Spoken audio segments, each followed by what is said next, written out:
Now, today's topic is going to be quite interesting. Okay. And this is about plaque building up in your arteries. Okay. Very scientific term, of course, atherosclerosis. Okay. But anyway, it's plaque in the arteries get blocked. And as you can see, there's a image of what's happening actually inside a vein. And there's this thing building up. Okay. And this is the major cause of strokes and heart failure. Now let's find out, how does this actually build up? Is this something that I'm doing? Is something that I'm eating? Is there something beyond that? So let's find out about that. Now, bacteria can actually leak through the weak tissues in the gut and as well as your gums. Okay. Now, these two places are abundant with all kinds, good and bad bacteria. Your mouth is a storehouse of several varieties of bacteria. A lot of them are good and some of them aren't.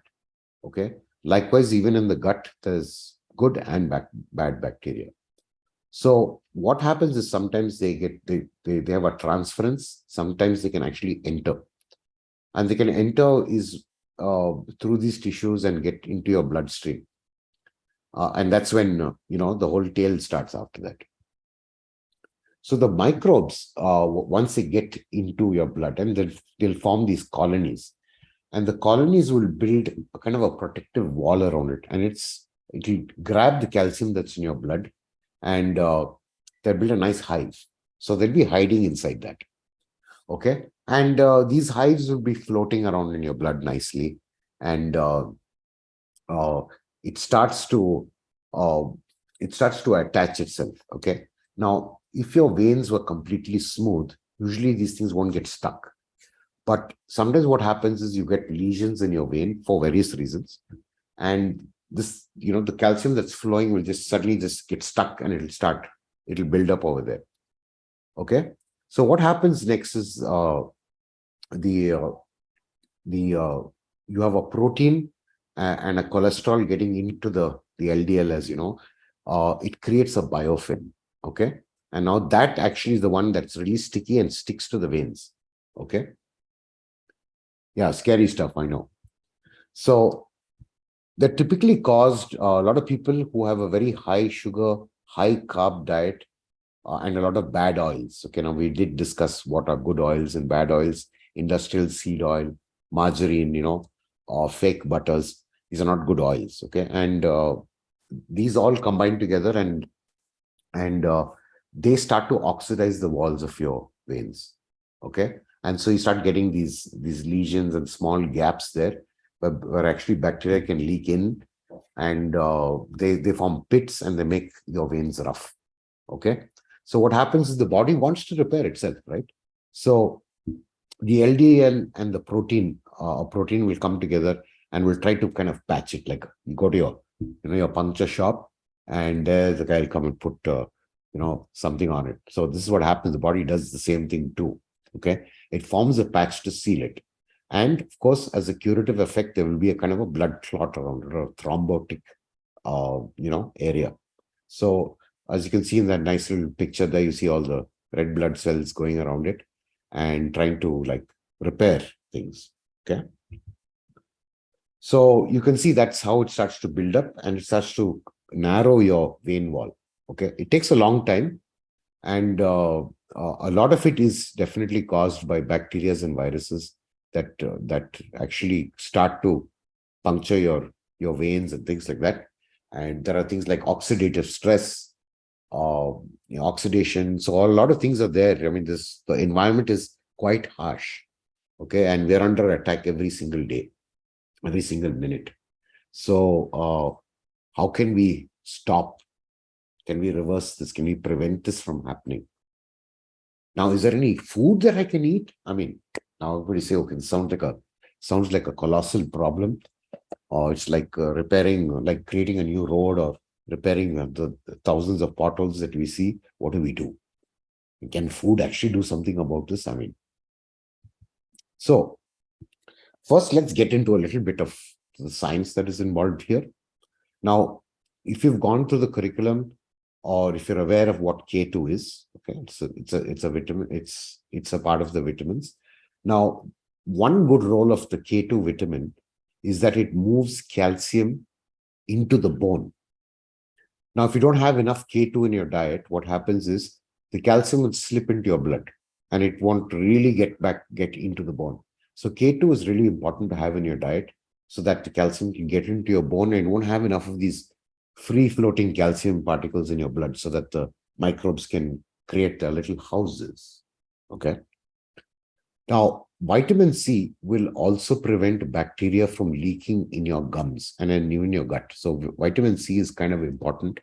Though we are a little lucky in countries like India and a lot of Far East countries, we've got a lot of spice in our food. The chili or the peppers have quite a good density of vitamin C in it. Is it enough? We don't know. Sometimes we don't like to eat too much of spicy food, so it can all vary. Hang on a second. Just want to see. Yeah, okay, I'm still alive here.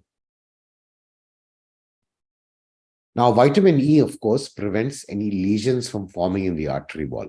Okay, it's a good antioxidant. Okay, and vitamin E is available in many things today.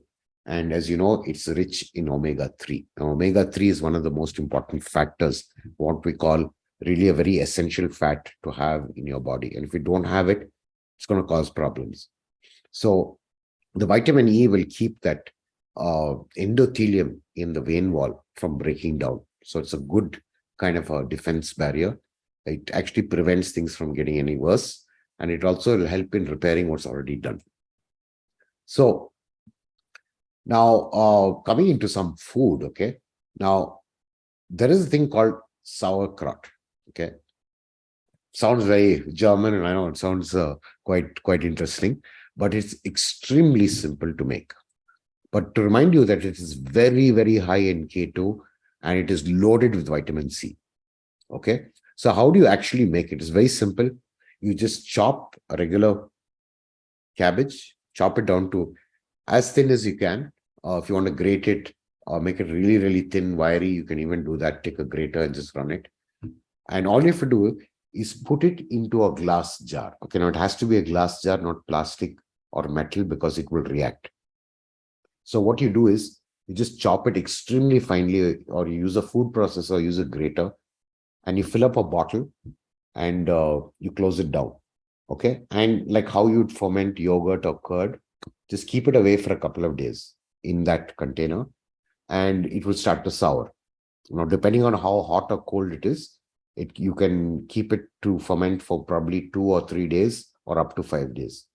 Okay, depending. So in the summertime, generally you just check it on the second day, give it a taste, or check it on the third day. If you like it extremely a little more sour, a little more potent, you can keep it longer. But it is extremely simple to make. Okay, and something that can be an equivalent is like kimchi. But of course, it may not be fermented as long enough, and it does have some additives to it. So it's very simple. It is loaded with, once it ferments, it's loaded with lactic acid bacteria. Now, it's a big colony of bacteria, very, very many bacteria in the lactic acid bacteria spectrum. So they are very, very, really useful for you, and they battle the microbes that might actually get into your body too. So something as simple as fermented cabbage, if you want to call it, has a lot of benefit, because once it starts to ferment, a lot of things start to get exposed, like K2 and vitamin C suddenly just run up, and it's a superfood. Okay. Now you're going to ask me what's this little leaf I'm going to be talking about. Okay. Arugula is the leaf. Okay.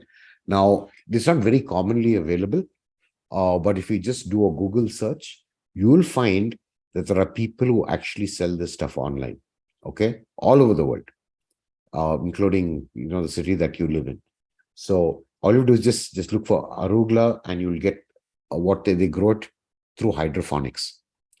It's not very cheap, but it's not extremely expensive. I think a bunch will cost you around $58 to 60 rupees for a bunch, which is, just probably less than $1, whatever your currency you want to work with.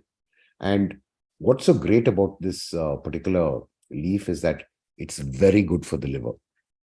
Okay, it helps also reduce blood sugar because it has a kind of a bitter taste. It's slightly bitter leaf, and there's a thing that it contains is called dim. Okay, now let's not get into what dim means, but it can actually prevent those biofilms from actually getting created in your arteries. So the biofilms that we talked about, where they go and patch up, and what we just covered.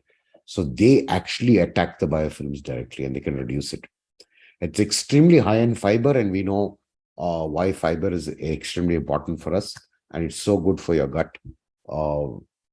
It's got even fiber. Now it does also contain potassium. Potassium helps keep the arteries soft. The problems happen when your artery starts to harden, and there are a lot of things that go kind of wrong when your arteries are too hard and not supple. So potassium also helps you keep your artery more flexible. So it's a good thing. So typically a very good power salad to make is you've taken that fermented cabbage or sauerkraut, okay, and you take the arugula leaves. I didn't put that here, but you can see that in the photograph over there. You take the arugula leaves, you put olive oil on it, put a little bit of apple cider vinegar. We know the benefits of apple cider vinegar. So, dash it with the apple cider vinegar. Now, if you can get a hold of sunflower seeds, they will actually boost a lot more vitamin E in it. So you will find them on the store. You can kind of break them open and or you might get them already opened. You can just throw them in and put a little bit of garlic, fresh garlic. Even garlic powder is fine because garlic is medicinal. It'll help kill a lot of things which are bad. It's also a blood thinner. So in case your blood is getting heavy because of a lot of things that might be in, it helps you thin the blood down, so you get a better circulation. Now, if you want to make it a little more filling, you can always boil chana or chickpea and throw it in. Of course, put your salt and pepper to taste. If you want to throw in a few red chilies or red peppers, you're most welcome to do that. So toss it around and try to have this at least once a week. And if you do like the taste of sauerkraut, you can have it as as a snack. You can just keep it around and snack on it. Just snack on it. You may want to have something to accompany it, maybe a brown bread, or maybe even a chapati, or unleavened bread or anything, or mix it with. Also, you can mix it with a lot of other things. I know people who actually cut watermelon and kind of mix the two together. I've seen people actually doing that, and you can do that. Now, another important thing is the Parmesan cheese is something that you can also add, okay? Which it has its own medicinal properties as well. And if you want to go and do a little research on, what's the benefits of Parmesan cheese, you can actually do that. So it gives a good flavor to the salad as such, and it it kind of dissolves kind of easily with the olive oil. So it gives a kind of a good creamy texture to it. You can even throw in feta cheese if you'd like, and toss it around. So putting this all together, it becomes a really, really one of the most powerful snacks I think you can ever make. And it has so much of benefit that it can actually prevent you from getting, plaque built up in your arteries. So even if you eat it once a week, it's still something better. But try and keep this, making the fermented cabbage is extremely easy. The arugula may be a little tough to get, but you have to put your head down. You will definitely get it. May to be patient. It may take a day or two for it to arrive. Some of them do have instant deliveries. So this is something that not only you can have. If you're throwing a small party, this would be a damn good order with the side, and people can just so if you put a little bit of chana in that, it'll give it a kind of a texture to it. Feta cheese and parmesan. Excellent. So that's all for today's topic, and I hope you have a very tasty week.